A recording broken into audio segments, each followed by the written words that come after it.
할렐루야. 부활하신 예수 그리스도의 은혜와 평강이 여러분 모두와 함께 하시기를 축원합니다. 이번 주간은 일기예보에 보니까 날씨가 많이 따뜻해진다고 그러는데요. 여러분들의 얼굴과 여러분들의 마음에도 따뜻한 봄날이 오시기를 소망합니다. 우리 할렐루야 찬양대의 귀한 찬양 감사를 드립니다. 가사 속에도 있지만 우리 찬양대의 찬양에도 봄날이 왔습니다. 매주 수고해 주시는 찬양대에 감사드립니다. 우리 격려의 박수 한번 하실까요? 감사합니다. 한번 자기 자신에게 마음에 손을 얹고 한번 이렇게 인사하겠습니다. 4월도 승리하자. 얼굴은 지금 패배하기 지금 일보 직전이에요. 다시 한번 그래가지고 이길 수가 없습니다. 자, 4월도 승리하자. 우리 옆에 계신 분들과도 인사하겠습니다. 얼굴에 봄날이 오셨네요. 이렇게 인사하겠습니다. 4월도 승리하세요. 감사합니다. 오늘 설교의 제목이 족한 줄로인데요. 질문 하나 드려보겠습니다. 여기 앞에 이렇게 돈 뭉치가 있는데 여러분 돈 좋아하십니까? 본문 말씀에 분명히 돈을 사랑하면 일만하게 뿌리가 된다고 지금 방금 봉도 그랬는데 설교가 시작부터 삐그덕거리네요. 질문을 한번 바꿔보겠습니다. 여러분 돈 다 필요하시죠? 누구나 다 돈은 필요합니다. 목사인 저도 돈이 있어야 살 수 있고 성도들도 예수 안 믿는 사람들도 다 돈이 있어야 살 수 있습니다. 2024년 청결하게 살자고 다짐했습니다. 그렇다면 크리스찬들은 돈을 사용함에 있어서도 청결한 재물관을 가지고 살아야 합니다. 이제 앞으로 5주에 걸쳐서 청결한 재물관 시리즈 설교를 할 것입니다. 돈에 대한 성경적 가치관을 배우고 내가 실생활에서도 내가 거기에 기초하여 돈을 사용하고 있는지를 돌아보고 스스로를 점검하는 기회가 될 것입니다. 교회는 돈을 어떻게 하면 잘 벌 수 있을까 그런 걸 알려주는 곳은 아닙니다. 그러니까 혹시 설교 시리즈 중에 어디다 투자하면 돈을 많이 벌 수 있을까 그런 걸 알려주려나 그런 건 기대하지 마십시오. 저는 경제 전문가는 아닙니다. 성경은 어떻게 하면 돈을 잘 모을 수 있을까 이런 걸 알려주진 않습니다. 오히려 어떻게 돈을 잘 사용해야 하는지를 알려줍니다. 사실 교회에 오면 헌금하는 것부터 시작해서 맨 돈 쓰는 얘기밖에 안 하죠. 여러분 이왕이면 잘 쓰다가 가시기를 바랍니다. 모으는 것보다 더 중요한 건 잘 써야 합니다. 저희 아버님이 오셔서 몇 차례 부흥회 때 그러셨죠? 쓰는 것만 내 거예요. 성경적으로 또 하나님의 마음이 있는 곳에 내가 가진 재물이 잘 전달되어야 합니다. 누군가 저에 대해서 돈에 대해 묻는다면 저는 항상 이 세 가지 가치관을 소개하고는 합니다. 화면을 한번 같이 보실까요? 1번, 돈 자체가 악하거나 선한 것은 아닙니다. 2번, 이 세상에 내 돈이라는 건 없습니다. 3번, 많이 가진 사람은 하나님이 주신 공금을 가진 것입니다. 하나씩 한번 살펴보겠습니다. 먼저 첫 번째, 돈 자체가 악하거나 선하지는 않습니다. 우리가 살아가는 사회는 자본주의 사회입니다. 이 자본주의의 폐해가 큰 것은 사실이죠. 여러분 돈 때문에 가족도 버립니다. 돈 때문에 이웃을 배신하기도 하고요. 돈 때문에 사람도 죽이죠. 그리고 하나님으로부터 멀어지기도 합니다. 그런데 그렇다 그래서 돈 자체가 악하지는 않습니다. 우리 사도 바울의 고백을 한번 같이 읽어보겠습니다. 로마서 14장 14절 시작. 내가 주 예수 안에서 알고 또 확신하는 것은 이것입니다. 무엇이든지 그 자체로 부정한 것은 없고 다만 부정하다고 여기는 그 사람에게는 부정한 것입니다. 이 말씀은 음식을 두고 한 말씀인데요. 돈도 마찬가지입니다. 그 자체로 선하거나 악한 것은 없습니다. 인간이 그걸 어떻게 사용하느냐에 따라 악한 것이 될 수도 있고 선한 것이 될 수도 있습니다. 그러므로 크리스찬들이 돈 자체를 죄악시 여기는 것은 잘못된 태도입니다. 돈 잘 버는 사람 무조건 나쁜 놈이다 그렇게 말해서도 안 되고요. 가난한 사람은 무조건 저주받았다 그렇게 말해서도 안 됩니다. 저렇게 돈이 쌓여있다 그래서 아유 저건 마귀야 그렇게 말씀하셔도 안 돼요. 여러분 제가 저런 돈을 뭐 그런 돈이 있지도 않지만 저런 돈을 여러분에게 공짜로 드린다면 저걸 마귀라고 말하는 사람도 아유 안 가져요. 마다할 사람 있을까요? 제가 저거 주면 싫다고 하실 분. 네. 다 기쁨으로 받으실 거죠, 그렇죠? 네. 그리고 저를 위해서 맛있는 것도 사주시고 그럴 거잖아요. 이 세상을 살아가는 데 있어서 돈은 다 필요합니다. 우리는 그저 우리 손에 쥐어진 재물을 어떻게 하면 하나님 마음에 들게, 선하게, 아름답게 사용할 수 있을까? 그걸 고민하면서 사는 것입니다. 두 번째, 이 세상에 내 돈이라는 것은 없습니다. 무슨 말이에요, 목사님? 제가 어제 페이첵을 받았는데요. 자, 우리 전도서 5장 15절 말씀 다 같이 읽어보실까요? 시작. 어머니 태에서 맨몸으로 나와서 돌아갈 때에도 맨몸으로 간다. 수고해서 얻은 것은 하나도 가져가지 못한다. 우린 빈손으로 왔다 빈손으로 갑니다. 천국 갈 때 들고 갈 수 있는 것은 없습니다. 잠깐 있는 거 그걸 내 거라고 할 수는 없습니다. 사실 모든 것은 다 하나님의 것이죠. 시편 24편 1절에 땅과 거기 충만한 것과 세계와 그 가운데 사는 자들은 다 누구의 것이래요? 여호와의 것입니다. 모든 건 다 하나님의 것입니다. 자기가 열심히 일해서 돈 벌어놓고 이걸 내가 어떻게 해서 모은 돈인데 그런 분들이 계시죠. 그런데 여러분이 아무리 열심히 일해서 번 돈이라고 해도 그거 여러분 거 아닙니다. 신명기 8장 18절을 늘 기억하며 살아야 합니다. 내 하나님 여호와를 기억하라. 그가 내게 재물 얻을 능력을 주셨습니다. 여러분 밖에 나가서 열심히 일해서 돈 버셨습니까? 그럼 그렇게 열심히 일할 수 있는 힘은 어디서부터 왔습니까? 하나님이 능력 주셨으니까 지금 돈을 벌 수 있는 것이죠. 똑똑해서 좋은 직장에 취직하셨습니까? 여러분에게 지혜를 주신 분은 누구이십니까? 여호와를 경외하는 것이 지혜의 근원이라고 그랬습니다. 모든 것은 다 하나님으로부터 말미암는 것입니다.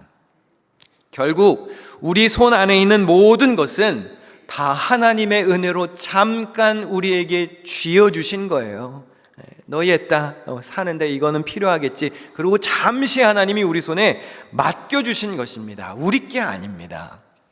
여러분, 크리스찬들이 여기서부터 출발하지 않으면 이제 모든 스텝이 다 꼬이기 시작합니다. 헌금하는 거, 11조 하는 거 왜 아깝다는 생각이 들까요? 그게 내 돈이니까 아깝죠, 당연히. 내 것에서 10%씩이나 떼니까 세상적인 기준으로는 이게 말이 안 되는 것입니다. 그런데 여러분, 원래 이 세상에 내 것은 없다라는 생각에서 출발해야 옳습니다. 원래 100%가 다 하나님의 것입니다. 그러면 이렇게 고백하는 사람들은 내가 11조를 드리고 90%씩이나 손에 쥐고 사는 게 그저 감사한 거예요. 그냥 은혜인 겁니다. 이 시리즈 설교가 진행되는 동안 11조와 헌금에 대한 말씀도 전하게 될 겁니다. 돈에 대한 설교, 헌금에 대한 설교, 성도들이 듣기 부담스러워하죠. 그러나 우리는 믿음을 가진 성도로서 목사는 성경에 합당한 물질적 가치관을 가르쳐야 할 책임이 있고, 성도는 그러한 물질적 가치관을 배워야 할 의무가 있습니다. 적어도 우리는 세상의 관념과는 다르게 살아가는 사람들입니다. 그렇다면 돈에 대해서도 성경적 가치관을 가지고 살아야 합니다. 우리는 그리스도인입니다. 말씀이 우리의 지침이고 삶의 기준임을 믿는 하나님의 백성들입니다. 그렇다면 우리에게는 하나님 마음에 합한 청결한 재물관이 있어야 합니다. 그래야 우리가 쓰는 돈을 통해서도 하나님이 영광을 받으시고 사람들은 유익을 얻을 수 있습니다. 세 번째, 많이 가진 사람은 하나님이 주신 공금을 가진 겁니다. 여러분, 이 세상 많은 사람들이 사는데요, 가난하지 않게 모두가 잘 살려면 방법은 딱 하나밖에 없습니다. 많이 가진 자가 나눠야 합니다. 물론 모두가 열심히 일하려고 해야 하고 게으르지 말아야 합니다. 게으르게 살면서 누가 나 안 도와주나, 하늘에서 뭐 안 떨어지나, 그렇게 살면 안 돼요. 적어도 크리스찬들이 열심히는 살아야 합니다. 성경에 분명히 게으른 사람들은 이렇게 될 거라 그랬습니다. 잠언 10장 4절 다 같이 읽겠습니다. 시작. 손을 게으르게 놀리는 자는 가난하게 되고 손이 부지런한 자는 부하게 되느니라. 그런데 하나님은 모든 사람들에게 돈을 다 동일하게 나눠주시지는 않았습니다. 많이 가진 사람도 있고 적게 가진 사람도 있습니다. 이유는 많이 가진 자가 혼자 잘 먹고 잘 살라고 주신 게 아니고 어려운 사람들을 돌아보라고 주신 것이죠. 다시 말해 남들보다 많이 가진 자는요, 손에 공금을 가지고 있는 겁니다.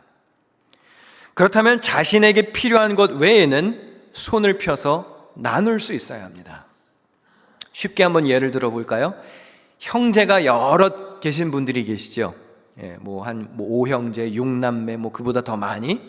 예를 들어서 부모님이 자녀들에게 공평하게 용돈을 주시려고 하는데 기왕이면 다 똑같이 일일이 분배해 주시면 좋겠지만 하나님은 그런 방법을 선택하시지 않았습니다. 장남에게 혹은 장녀에게 예를 들어서 10형제라고 칩시다. 10남매라고 칩시다. 그럼 장남 혹은 장녀에게 야, 여기 너네 10남매가 골고루 나눠 써라. 그러고 주셨어요. 그럼 장남, 장녀는 그 받은 걸 어떻게 해야 합니까? 잘 나눠서 가져야 되겠죠? 혼자 다 먹어버리면 어떻게 되는 거예요? 다른 형제, 남매들이, 자매들이 못 쓰는 거예요. 그래서 공금인 겁니다. 존 웨슬리 목사님은 평생 살면서 자기 수입이 늘어나도 자기에게 필요한 것 외에는 모두 다 가난한 사람들에게 나누어 주었다고 했습니다. 지금 이 돈이 오늘날의 돈으로 어떻게 환산이 될지는 모르겠지만 웨슬리 목사님은 평생 28파운드 되는 돈만 가지고 살았대요. 그래서 나중에 자기가 교수가 되고 책이 잘 팔리고 수입이 늘어나도 28파운드 외에는 모두 다 가난한 사람들에게 나누어 주며 살았습니다. 제가 신학교 다닐 때 이 웨슬리 목사님에 대해서 공부하면서 이 말씀에 참 깊은 감명을 받아서 나도 좀 이렇게 살았으면 좋겠다라고 나름대로 노력하면서 지금까지 왔습니다. 그래서 필요한 것 외에는 더 가지지 않으려고 노력하면서 사는데 물론 쉽지는 않습니다. 여러분, 많이 가지면 어떻죠? 그만큼 많이 누리고 싶죠. 인간의 기본적인 욕망이 어떻습니까? 많이 가지면 많이 누리고 싶은 것이죠. 제가 이 웨슬리 목사님의 말씀을 좀 실천하려고 제가 총각 때부터 실천했던 한 가지가 제가 기독교에 다닐 때는 이제 아프리카의 어린이들을 살리는 생명 살리기 운동이라는 게 있었습니다. 그래서 한 달에 한 3만 원 혹은 4만 원 정도를 아프리카에 보내면 먹고 입고 교육받는 것이 해결이 된다 그래서 한 아동과 이제 결연을 해서 아이를 후원하기 시작했습니다. 아내와 결혼하고 나서 아내도 한 명을 후원하기 시작했고요. 지금 저희 집에 이제 아들이 셋 있고 이제 5 식구가 되었는데 아들 한 명당 아프리카의 어린이 한 명을 이렇게 후원해서 결연했습니다. 한 달에 한 30불 혹은 한 40불 정도 되는 후원금을 보내는데 이 후원 아동이 18세가 될 때까지 도울 것을 약속했어요. 어느 날 제가 이렇게 열심히 돕다가 이제 캐서린이라고 하는 아이를 도왔는데 아프리카에서 편지가 왔습니다. 더 이상 돕지 않아도 됩니다.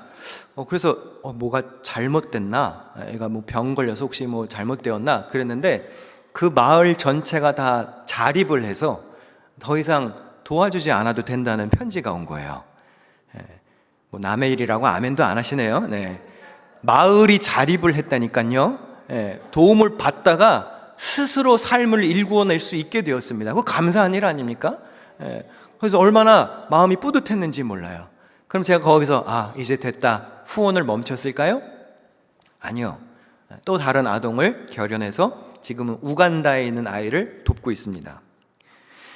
제 세 아이들은 아직 다 어려요. 그래서 본인이 이게 뭔지 잘 모릅니다. 그래서 제가 대신 후원금을 보내고 있지만 한 고등학생 정도가 되면 이제 앉혀놓고 얘기를 하려고 그래요. 이제 니네들 용돈으로 보내라. 여러분, 제가 부자라서 이런 일을 하나요? 아니요. 적어도 하나님을 믿는 사람들이 재물을 씀에 있어서 나 자신만을 위해서 쓰지 않고 하나님의 마음이 있는 곳에 사용하려고 제가 할 수 있는 가장 작은 실천과 노력을 하는 거예요. 최소한입니다. 제가 비록 거부는 아니지만 저에게도 하나님이 쥐어주신 공금이 있다고 믿는 거예요. 그럼 그 공금은 공금답게 써야 공금이지요. 그거를 내가 쓰면 무슨 죄가 됩니까? 공금 횡령죄가 됩니다. 그건 하나님의 것을 도둑질하는 거예요. 장녀 장남에게 너희 형제들 남매들 다 골고루 쓰거라 주신 거를 내가 다 먹는 게 되는 겁니다. 목사님, 우리들도 먹고 살기 힘들어요. 어떻게 남까지 도우며 삽니까? 그렇게 말씀하실지도 모르겠습니다. 그리고 아깝다는 생각이 들 수도 있습니다. 하지만 여러분, 한국에 좋은 속담이 하나 있어요. 아끼다가 뭐가 돼요? 아끼다가 똥이 된다는 속담이 있죠. 그런데 여러분, 그 속담이 사실 성경의 정신과 굉장히 가깝습니다. 잠언 11장 24절, 우리 큰 소리로 같이 읽겠습니다. 시작. 흩어 구제하여도 더욱 부하게 되는 일이 있나니 과도히 아껴도 가난하게 될 뿐이라. 아끼다 뭐 돼요? 똥 되는 거예요. 너무 아껴도 사람이 가난해집니다. 흥청망청 돈을 쓰라는 얘기가 아니죠. 절약하면서 살아야 합니다. 그러나 너무 손에 움켜쥐고 아등바등 사는 것도 결국 돈의 노예가 되는 길입니다. 하나님의 마음이 있는 곳에 여러분의 재물을 사용할 줄 알아야 성경적 재물관을 가졌다고 말할 수 있습니다. 여러분 삶의 목적이 이 땅에서 부를 축적하는 것이 되어서는 안 됩니다. 교회도 마찬가지예요. 교회의 비전이 은행 밸런스에 돈을 이만큼 쌓아놓는 것이 교회와 목회자와 재무부의 비전이 된다면 그건 틀림없이 잘못된 교회입니다. 웨슬리 목사님이 이런 말을 했습니다. 돈에 관하여 1번 최선을 다해 벌어라, 2번 가능한 많이 모아라, 3번이 중요합니다. 줄 수 있는 만큼 많이 베풀어라. 1, 2번은 누구나 다 잘할 수 있습니다. 1, 2번까지만 하면 자본주의이죠. 그러나 1, 2번을 하는 목적이 3번이 되어야 합니다. 주기 위해서 벌고 모아야 하는 거예요. 그래야 성경에 입각한 정신으로 살아가는 겁니다. 2번까지만 하면 자본주의예요.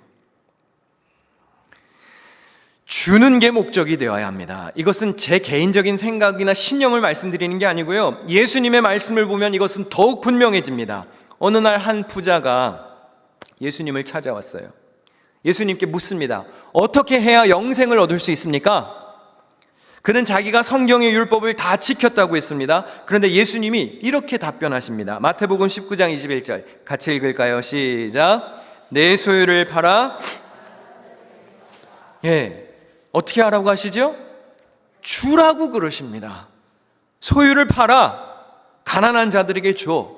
그럼 이 부자가 할렐루야 아멘 하고 그렇게 했을까요? 근심하며 돌아갔다고 했습니다. 근심하며. 예수님이 뭐라고 그러시죠? 부자가 천국에 들어가기 어렵다고 그랬어요. 자, 이 말씀에서 우리가 알 수 있는 것이 하나 있습니다. 분명히 부자 청년은 자기가 율법을 다 지켰다고 그랬어요. 그런데 예수님이 뭐라 그러시죠? 재물을 팔아서, 소유를 팔아서 가난한 사람들에게 나누어 줘. 그 말은 율법을 다 안 지켰다는 얘기예요. 거짓말이라는 얘기입니다. 분명히 율법에는 가난한 자들을 위하여 손을 펴라고 그랬습니다. 이것은 선택이 아니라 명령이었습니다. 신명기 15장 8절에 보니까 반드시 내 손을 그에게 펴서 그에게 필요한 대로 쓸 것을 넉넉히 꾸어주라. 10절에 너는 반드시 그에게 줄 것이요 줄 때에는 아끼는 마음을 품지 말 것이니라. 11절에 내가 내게 명령하여 이르노니 너는 반드시 내 땅 안에 내 형제 중 곤란한 자와 궁핍한 자에게 내 손을 펼지니라. 강조되는 게 무엇이지요? 반드시예요. 반드시. 가난한 자들을 위해서 나누는 거, 구제하는 거, 이건 선택사항이 아닙니다. 믿음을 가진 자들에게는요, 필수사항인 것입니다. 가난한 자들을 위해서 뭘 하고 계십니까? 안 하고 계시다면 이 부자 청년과 우리는 다를 것이 없습니다. 하루 종일 논쟁만 할 수도 있습니다. 왜 도와야 합니까? 누굴 도와야 합니까? 얼마를 도와줘야 됩니까? 왜 쟤는 돕고 쟤는 안 도와주나요? 형평성에 어긋납니다. 왜 헌금을 그런 식으로 쓰나요? 실컷 따지두고 앉아있다가 아무것도 안 하는 교회, 아무것도 안 하는 성도 많습니다. 그런데 성경은 분명히 우리에게 말합니다. 주라고, 반드시 주라고 말합니다. 가난한 이웃들을 돌보라고 말합니다. 중요한 것은 여러분들이 하고 있느냐, 하고 있지 않느냐예요. 논쟁하고 따지다가 아무것도 안 하면 하나님이 위에서 보시고 아이고 그래 건강한 토론을 하고 있구나 좋아하실까요? 아무것도 안 하면 악하고 게으른 종이라는 책망을 듣습니다. 예수님이 소유를 팔아서 가난한 자들에게 다 나누어 주라고 했더니 부자가 근심하며 돌아갔다고 했지요. 무슨 뜻일까요? 율법 지키기 싫다는 얘기죠. 예수님 따르기 싫다는 얘기입니다. 그런데 오늘날 교회에는 이러한 부자 청년 없을까요? 영생을 위하여서 교회에 옵니다. 하나님, 하나님의 나라를 내가 가고 싶습니다. 하나님, 부활의 소망으로 내가 살아갑니다. 교회 와서 설교도 듣고 신앙생활도 하고 봉사도 합니다. 그런데 주님이 말씀하시는 거예요. 너의 손에 있는 중 공금은 가난한 자들에게 나눠줘. 그럼 여러분 아멘 할렐루야 하고 당장 내 소유를 팔아서 그렇게 할 수 있나요? 아니면 여러분도 부자 청년처럼 다시 생각해 볼게요 주님, 근심하며 돌아가시겠습니까? 우리가 이런 말씀을 들을 때 저지르는 큰 실수 하나가 있습니다. 나는 부자가 아니라고 생각해요. 자, 한번 질문해 보겠습니다. 목사님, 나는 돈이 많아요. 나는 부자입니다. 그런 분 손 들어보세요. I'm rich. 네, 한 분, 부자는 한 분밖에 안 계시네. 뉴욕 기둥교회 부자는 딱 한 명인 걸로. 그러면 다 어떻게 생각하나요? 나는 중산층이에요, 목사님. 나는 저소득층이잖아요. 나하고는 상관없는 말씀이에요. 근데 내 얘기가 아니라고 생각합니다. 과연 그럴까요? 오늘 본문 8절 말씀을 같이 읽겠습니다. 시작. 우리가 먹을 것과 입을 것이 있은즉 족한 줄로 알 것이니라. 오늘 설교 제목이 뭐라고요? 족한 줄로 알 것이니라. 오늘 다 멋있는 옷을 입고 오셨네요. 일단 입을 건 있으시네요. 예배 마치면 우리 밥도 같이 먹을 건데 먹을 것도 있네요. 그럼 우리는 족한 줄 알고 살아야 합니다. 그게 크리스찬의 소유의 적정선이에요. 먹을 것과 입을 것이 있으면 만족하고 나는 부자와 같은 사람이로다 고백하면서 살아야 합니다. 근데 우리가 얼마나 많은 욕심에 사로잡혀서 사는지 좀 돌아보아야 되겠죠? 옷장을 열면 입을 게 없잖아요. 그렇죠? 옷이 그렇게 쌓여 있는데 맨날 무슨 말을 해요? 입을 게 없어. 가방이 색깔별로 종류별로 그렇게 많은데 들고 나갈 가방이 없잖아요. 다 종이 가방 같잖아요. 쇼핑백도 못한 것 같으니라고. 신발은 또 얼마나 많습니까? 굽이 센치별로 다 있어야 되잖아요. 여러분, 부자 청년이 다른 사람이 아니에요. 근심하며 돌아가는 사람이 나는 아닙니까? 물론 주님께서는 의로운 자들에게 재물의 축복을 주십니다. 그러나 축복을 주시는 것은 혼자 잘 먹고 잘 살라고 하는 게 아닙니다. 먹을 것과 입을 것이 있는데 내 손에 무언가가 더 들어왔다? 그럼 크리스찬들은 반드시 감지해야 해요. 이거 공금이구나. 이거 공금이구나. 누군가에게 돌아가야 할 공금이 내 손에 왔구나. 그러면 그걸 공금으로 여기지 않고 내가 더 먹고 내가 더 입으면 어떻게 될까요?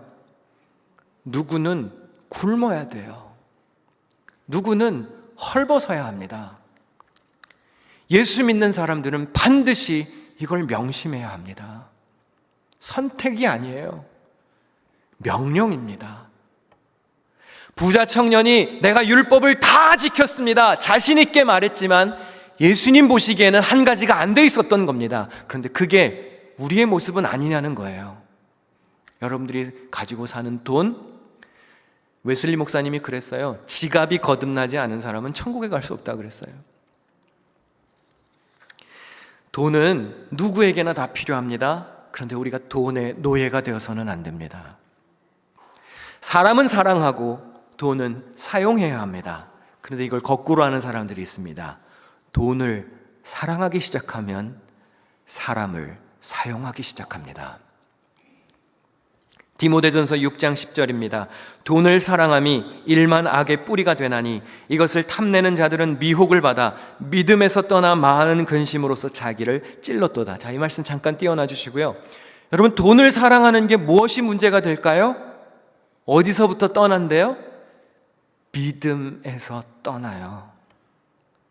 돈을 사랑하기 시작하면 이젠 하나님도 없는 겁니다. 믿음에서 떠나게 됩니다. 돈은 필요에 의해서 사용하는 것입니다. 우리가 사랑해야 할 대상이 아닙니다. 돈을 사랑하는 것은 일만 악의 뿌리가 된다고 했습니다. 저는 우리 교회 성도들이 밖에 나가서 열심히 일하고 이렇게 교회에 와서 열심히 헌신하고 신앙생활하는 모습을 보면 참 존경스럽습니다. 이렇게 치열한 뉴욕 생활을 어떻게 이렇게 열심히 해내실 수 있을까? 그런데 여러분, 그만큼 자본주의 사회에서 치열하게 살기 때문에 빠질 수 있는 유혹이 또 있습니다. 그 돈 때문에 많이 넘어집니다. 돈이 모든 것의 지표예요. 모든 게 다 돈으로 환산이 됩니다. 심지어 사람도 얼마짜리라고 등급을 매기잖아요. 저 사람은 주급이 얼마짜리야, 일당이 얼마짜리야, 월급이 얼마짜리야. 하지만 하나님을 믿는 성도들이 기억해야 할 말씀이 있습니다. 오늘 본문 이후에 사도 바울이 하는 말씀인데요, 디모데전서 6장 17절, 우리 다 같이 읽는 동안에 우리 찬양 반주해 주시면 좋겠는데요, 우리 크게 읽겠습니다. 시작. 내가 이 세대에서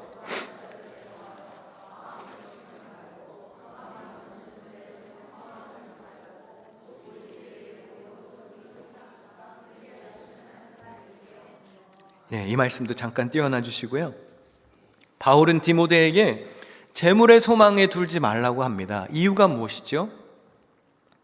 불확실하기 때문에 그렇습니다. 그리고 모든 것을 후히 주시고 누리게 하시는 하나님께 여러분의 소망을 두라고 권면합니다. 여러분, 크리스찬들이 두 가지 삶을 살아갑니다. 하늘나라의 삶도 살아가지만 여전히 여러분들에게 호흡이 붙어 있는 한 이 땅에 발을 딛고 세상의 자본주의 사회에서 이 땅의 법칙을 따라서도 살아야 합니다. 그런데 문제는 이게 자꾸 충돌이 되는 거죠. 세상에서 치열하게 살다 보니까 정작 우리가 살아가야 할 삶의 목적이 보이질 않는 거예요. 이 돈 없으면 죽을 것 같은 거죠. 그래서 돈의 노예로 살아갑니다. 그런데 여러분, 성경 말씀은 분명히 말합니다. 여러분, 이것을 믿음으로 받아들이실 수 있겠습니까? 누리게 하시고 후히 주시는 분은 돈님이 아니에요. 하나님이십니다. 여러분, 이 사실을 믿으실 수 있겠습니까? 이걸 가지고 세상에 나가서 현실의 문제 앞에서 나를 살게 하시는 분은 하나님이야. 그러므로 여러분들의 소망을 하나님께 두고 내 손에 들어온 돈은 과감하게 손을 펴실 수 있겠냐는 거예요. 이게 안 되니까 넘어지는 겁니다. 여러분, 우리는 물질로만 사는 사람들이 절대로 아닙니다. 신명기 8장 3절 말씀을 기억하십시오. 사람이 떡으로만 사는 것이 아니라고 했습니다. 여호와의 입에서 나오는 모든 말씀으로 사는 줄을 내가 알게 하려 하심이니라.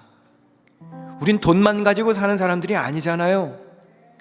하나님을 믿고 하나님을 따르는 우리의 영을 살게 하는 하나님의 말씀으로 살아가는 천국 백성입니다.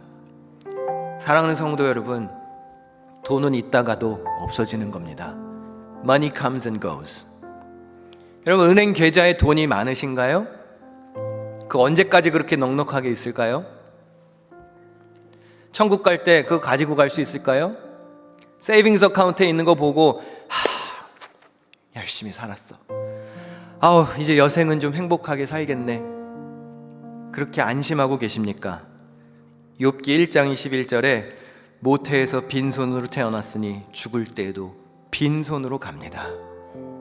여러분 어카운트에 있는 그 돈, 여러분이 살아생전에 하나님의 마음에 합하게 귀히 쓰지 않으면 나라에서 가져가고 자식들이 가져가고 여기저기 병원비 나가고 보험료 나가고 몸 망가져서 고치고 결국에는 사라집니다. 있을 때 유익하게 쓰십시오. 있을 때 하나님의 나라를 위하여 쓰십시오. 제 배를 부리려고 이런 말씀을 드리는 게 아니에요. 여러분 잘 되라고 드리는 말씀이에요. 손을 펴야 합니다. 그게 여러분이 사는 길입니다. 누구는 100불을 가지고도 풍성하게 삽니다. 그런데 누구는 100만 불을 가지고도 모자라다고 투덜거려요. 돈은 우리에게 절대적인 만족을 주지 못합니다. 결국 우리는 죽어서 빈손으로 하나님 앞에 갈 거예요. 그럼 하나님이 너 어떻게 살다가 왔니? 저 이만큼 돈 모아놨는데요? 그래서 어디에 썼니? 근심하며 돌아갔던 부자처럼 답변하시겠습니까? 아니면 삭개오처럼 내가 나의 잘못을 뉘우치고 나의 모든 소유를 팔아 가난한 자들에게 나눠주고 내가 잘못한 이들에게 다시 돌려주겠습니다. 필요하다면 더 주겠습니다. 그랬을 때에 삭개오의 지갑이 거듭났을 때에 예수님이 구원을 약속해 주셨어요. 사랑하는 성도 여러분, 하나님이 여러분 손에 맡기신 돈 살아있는 동안에 하나님 마음에 합하게 잘 사용하실 수 있기를 바랍니다. 주의 영광을 위하여 생명을 살리는 일에, 여러분 자신을 행복하게 만드는 일에 지혜롭게 잘 사용하다가 훗날 하나님의 품에 가서 너 참 잘하였도다 착하고 충성된 종아 칭찬 듣는 자리에 서시기를 축원합니다.